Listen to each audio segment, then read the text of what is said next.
قطب الدین بختیار کاکی رحمۃ اللہ علیہ کا وصال ہوا تو ایک کو حرام مچ گیا۔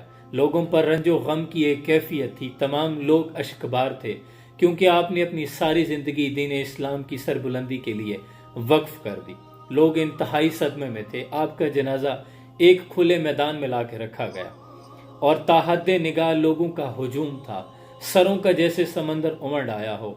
اب جب جنازہ پڑھانے کی باری آئی تو انہی مجمع میں سے ایک شخص آگے بڑھتا ہے اور اعلان کرتا ہے کہ حضرت نے مجھے ایک وصیت کی تھی، میں چاہتا ہوں کہ تمام لوگوں کے سامنے اس وصیت کو سنا دوں۔ آپ نے فرمایا کہ خواجہ قطب الدین بختیار کاکی رحمۃ اللہ علیہ نے مجھے یہ وصیت فرمائی کہ یہ لوگوں تک میرا پیغام پہنچا دینا کہ میرا جنازہ وہ پڑھائے جس شخص میں یہ 4 خوبیاں موجود ہوں۔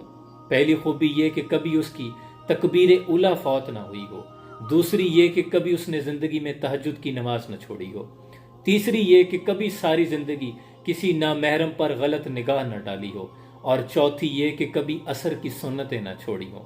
تمام مجمع پہ جامد و ساکت جیسے سانپ سونگ گیا ہو، کسی شخص میں طاقت نہیں کہ آگے بڑھے اور جنازہ پڑھائے۔ اتنے میں مجمع میں سے ایک شخص روتے ہوئے اشکبار آنکھوں کے ساتھ آگے بڑھا، چہرے پر نقاب ڈالے ہوئے۔ آگے بڑھ کر اس نے خواجہ قطب الدین بختیار کاکی کی چہرے پہ سے کفن کی چادر ہٹائی اور روتے ہوئے فرمایا کہ آج آپ خود تو چلے گئے لیکن مجھے رسوا کر گئے، میرا راز فاش کر گئے۔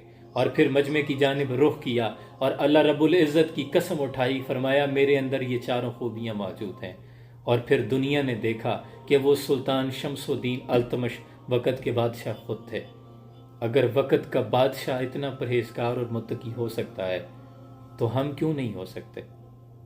ہماری زندگیوں میں کیا مصروفیات ہیں۔ اور اس میں ایک اور پیغام یہ بھی تھا کہ متقی و پرہیزگار تو تم ہو لیکن زمانے کو اس کی خبر نہ ہو، یعنی اتنے اجلے نہ بن جاؤ کہ پھر تمہیں دوسرے لوگ گدلے نظر آنے لگیں۔ اپنے معاملات، اپنے عبادات، اپنی جو بھی آپ کی ریاستیں اور نوافل آپ پڑھتے ہیں وہ اللہ کے ہاں راز ہونی چاہیے۔ سلام پہنچے۔